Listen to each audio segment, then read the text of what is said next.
Hey, what's up? This is Joe. In this video, I sit down for a conversation with Scooter Tramp Scotty, a guy who's been living on the road since 1995, and we discuss such topics as finding what you're really passionate about in life, the benefits of keeping things simple, and how to get out of the hamster wheel that a lot of people find themselves stuck in.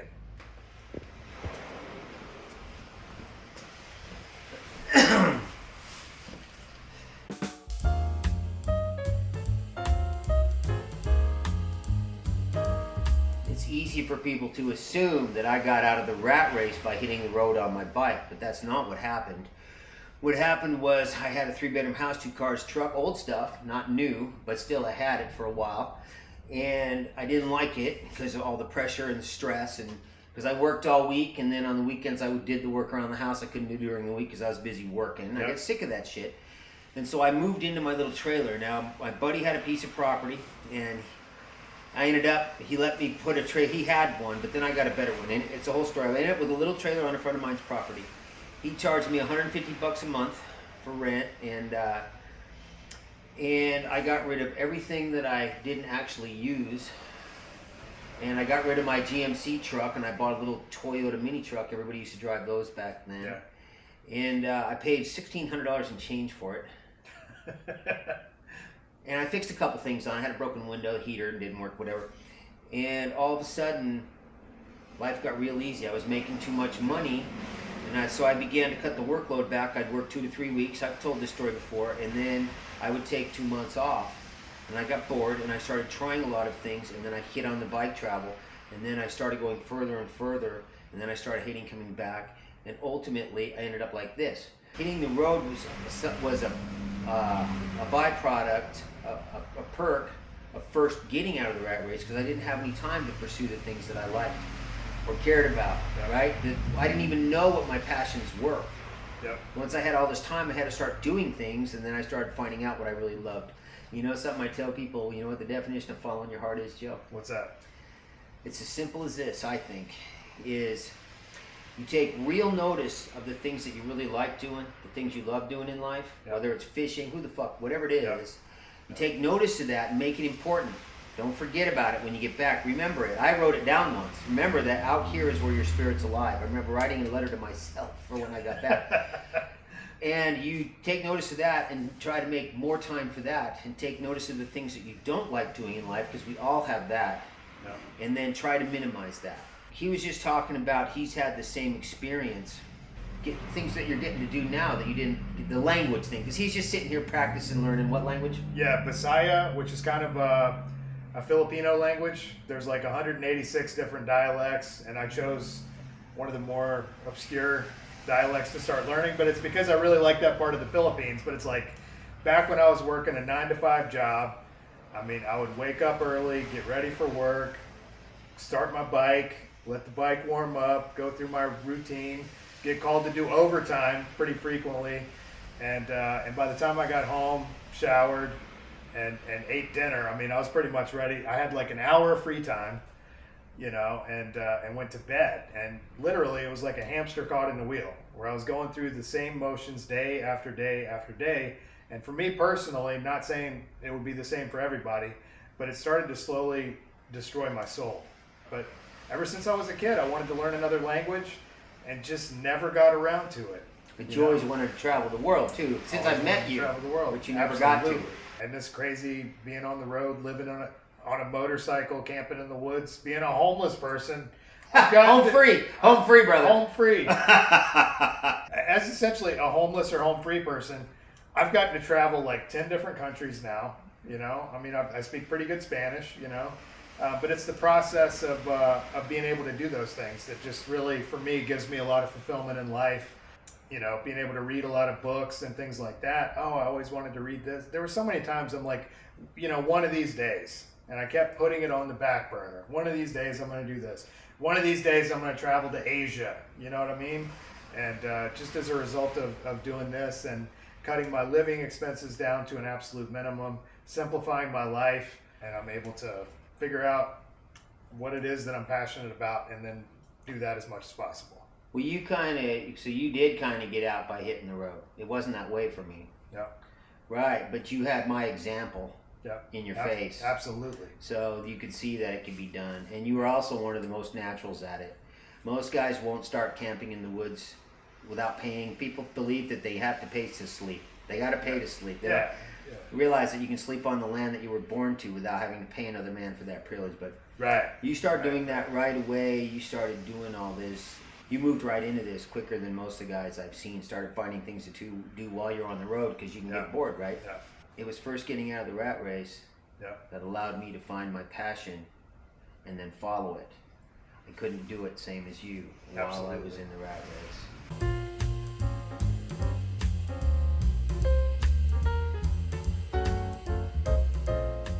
What are some things that you've gotten to do since you got out of the rat race, other than just riding a motorcycle? Dude, when I was younger, my stories were a lot more interesting. I was chasing all the women.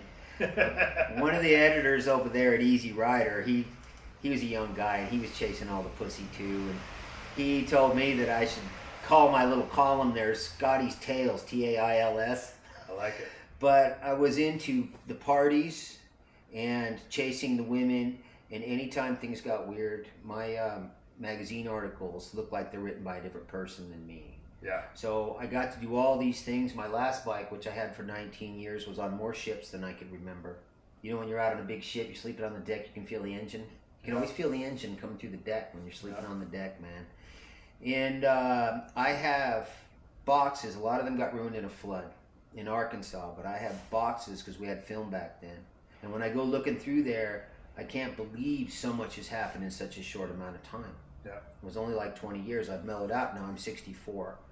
So I'm mellowing out. Now I want to live easy, you know, spend time at home, make these videos for people. It's more relaxed. I don't want to chase all the women anymore. It just comes with age. Yeah. So those are some of the things we've got to do. You're writing a book right now. You wrote a book.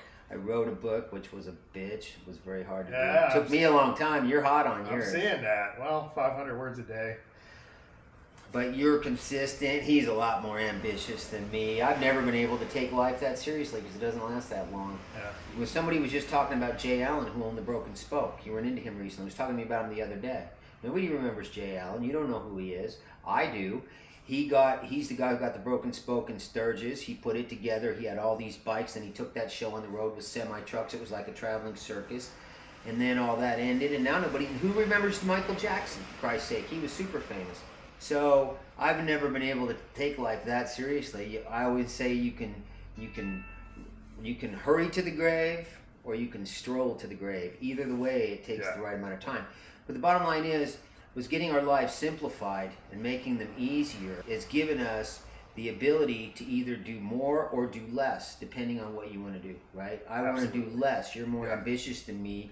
You're like constantly doing things, learning languages, writing books, making videos constantly. Yeah. I want to live a more relaxed life. Wake up easy, have some coffee, go for a ride. I think I'm a little more ADHD. Yeah, whatever it is. I wake up and I hit the ground running. I'm ready to do stuff. Right, and I'm not. I'm lazy. Yeah. Vita's like that too. Right. She likes to be doing stuff all the time. Yeah. But so it gives you the freedom to either do more or less depending on on the call of what it is you want to do. Yeah. And there's no right or wrong either way because you ain't here very long. You're here for a minute and then you're forgotten.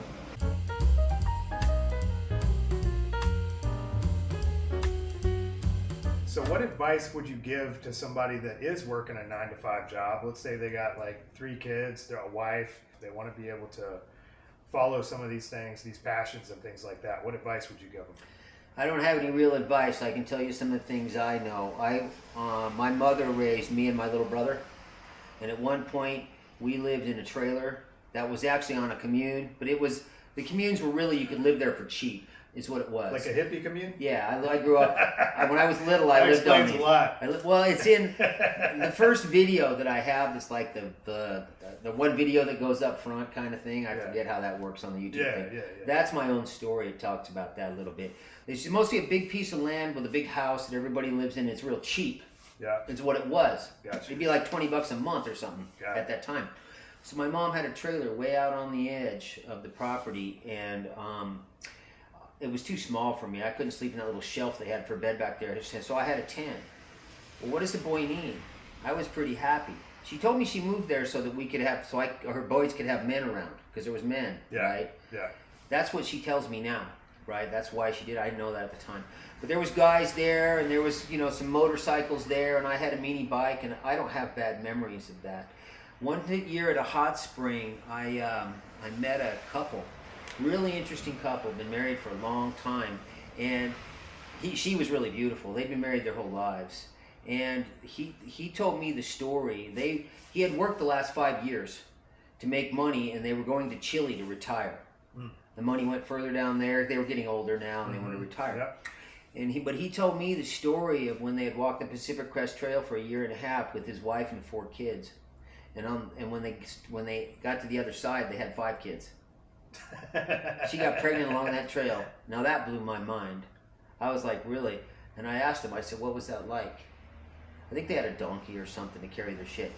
He said, I wanted to do something, he said, with my family, as a family, before everybody grew up and went their separate ways like they have now. He told me, he said, at that time, we were the closest as a family that we've ever been. I was like, really?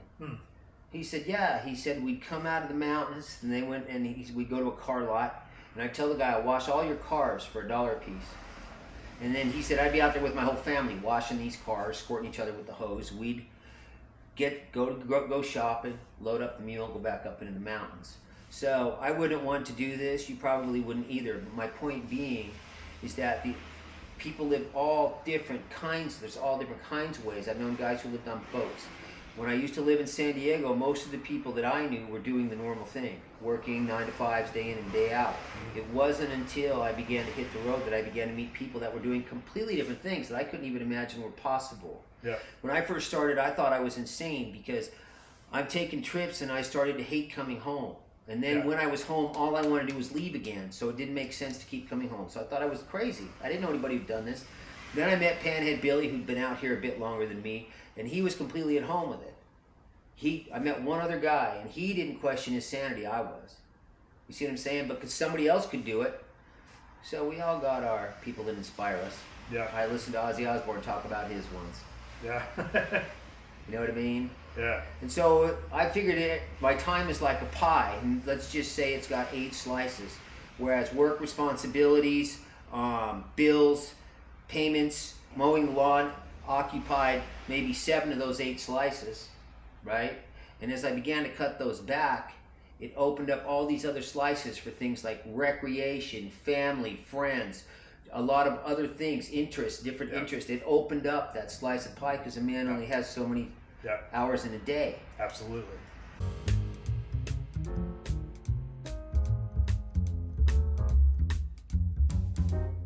So what is it that you think keeps a lot of people in that hamster wheel kind of a cycle, working those 9 to 5s, not living sort of a miserable life? If I had to take a stab at that, I would say fear. Fear? Fear of the unknown. I read somewhere that the unknown is the cause of all fear. And that's my experience. Every time I go to do something new, sometimes when I first started taking my trips, I was terrified that I did it anyway. I made myself do it anyway. I have a video up called Fear and Bicycles that talks about that. I would make a date. I'm just going to Arizona from California, and I'm going to leave here next week or whatever. And as the time got closer, this little monkey in my head would start talking. He'd say, maybe you shouldn't go. Maybe you don't have enough money. The weather might not be good. Your bike might break down. Here's one of his favorites. It isn't the responsible thing to do, right? He's talking to me in my own voice, like the responsible adult. And right, like when I have to enjoy my life ain't one of the most responsible fucking things I can do with it. Here's another one of his favorites. You're not going to have any fun anyway. Like he's already been there and done that. Yeah. And then he stopped me and slowed me down a couple times, and then that wasn't acceptable. I began to make a date, and I would say, okay, I'm leaving on this date. Yeah. And then he would start talking, and I'd say, look, man, shut up, but talk if you must. But it doesn't matter, because the decision is no longer yours or mine. I began to realize the demon I was dealing with. He's afraid of the unknown. He doesn't want me to do anything new. He wants me to stay what I'm doing, even if it's killing my ass. Yeah. And so I would say, yeah, talk if you must, but the date's been made. It ain't our decision anymore. Come this date, we're leaving. And I left sometimes freaking out. Yeah. A few hours out, I begin to relax. 3 days later, I'm like, why the hell don't I do this more? And that's why. This is the real reason why if you're going on your trip, 4 buddies are going to go with you, and they all back out at the end. Absolutely. That's who got them. That's who beat them, man. That much I'll attest to. And I had to feel the fear and do it anyway. There's no other way. Yeah. Because if the unknown is the cause of all fear, once I do something enough, it becomes the known. Like now hitting the road for you and me has no fear at all anymore because we do it all the time. Don't think twice. So it ain't nothing. Pack up, hit the road. People are like, oh, I gotta get my bike perfect. So do you remember? Like, no, I don't. No, you don't. Do you remember your first day when you've gotten rid of all your stuff, gotten rid of the apartment or wherever it was you were staying, and you hit the road? That would be when I first got into my trailer. It would be probably different for you. I remember feeling like the weight of the world was lifted off my shoulders. Really? And I was like, and I had a couple lines from a Uriah Heep song running around my head. Yeah. And that song goes, this is part of it, goes, this is a thing I've never known before. It's called Easy Living. Now, what was your experience like? My experience, I was totally freaked out. I'm like, all right, I packed all this shit on the back of my bike. Now I'm going to go down to Florida. I went down to Florida, met you. Worked my first motorcycle. After the hurricane. Yeah. We lived in that abandoned electric motor rebuild shop in the back. Yeah, down in Panama City Beach. Yeah. I got a taste for it and came back like a month or 2 later. We hung out in Asheville for a little while. You got a good job working for Jack. I got a good job, and then I was like, man, I like this. I think I'm gonna get rid of all my stuff and hit the road full time. You did it in a week. 1 week. Don't you remember what happened? He liked you. He asked if you wanted to work Myrtle Beach. You took off. Yeah. I came up here to work on my bike. Hopefully in the next few years I won't have to do that so much because this bike maybe won't need work as much as often as that one. Yeah. But I came up here and you got a hold of me. You said, where you at? And I said, here. We're at Asheville, North Carolina. And you came here. And then you said, I'm going to go home and get rid of my stuff. And you were back in a week and all your stuff was fucked. Oh, because I said, we were like, hey, you want to go to Sturgis? Yeah. So we decided that we'd go to Sturgis together. You had that 300cc Ninja. I thought I was going to have to go slow slow down for that bike. Yeah, I didn't. I couldn't believe it. 300cc Ninja kept right up with it. It could keep up, yeah. And that's what happened that year. That was your first year, and then after Sturgis, you took off for Colorado or something. I forget. But when I got rid of all my furniture, there was not a shred of doubt in my mind that this is what I was doing. I had no doubt, no second thoughts about, oh, should I be doing this? Because once I had reached a certain point and put the wheels in motion, and that's what I tell a lot of guys is, if you want to do something, because I get a lot of comments like that, it's like, bro, I've always wanted to do whatever it is. Take a motorcycle trip, travel to Asia, do whatever. It's like, start right now. Put into motion the wheels that are going to make your dreams become a reality. It's like fucking Hunter S. Thompson said, buy the ticket, take the ride. I may have had a little advantage because I already knew I didn't need a lot because of the things. That wasn't the only trailer. My mother would get a trailer and put on a friend's property. It's because you make a good roommate that way. It's cheap. You're not in the house, so you make a good roommate. So I already knew I didn't need all that. When I tried the big house, I didn't do it for that long. Sometimes I talk like I did, but I didn't. I stuck my toe in that water and I didn't like it. Yeah. But I knew I didn't need all that to live. I don't. What do you really need? Yeah. So we're camped in a bike shop. I got my new motorcycle. We're looking at the old one here. Things are going on in Jody's life right now, and he's just letting us stay inside of the shop. The property sold and blah, blah, blah. Joe's sleeping in the office, and I got my tent in the showroom over here, and he's getting ready to move this shop. Is that enough? I think that's good. I think that's good. That's a little freedom talk from, let's see. My channel is Scooter Tramp Scotty. Yep. Your channel? Dirty Motorcycle Vagabond. Yeah, those are our channels. So both of us do life on our bike stuff. Be sure to like and subscribe. Yeah, I forget. I never tell guys that. I forget that one. I'm like, whatever.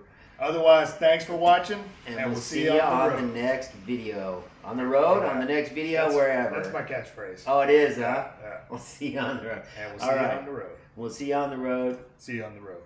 Or the next video. Or the next video. Whichever comes first. Yeah, that's good. Now, as always, if you enjoyed this video, please hit like and subscribe. And as usual, I've included an optional donate link in the drop box for anybody that might like to contribute to this project. Otherwise, thanks for watching, and we'll see you on the road.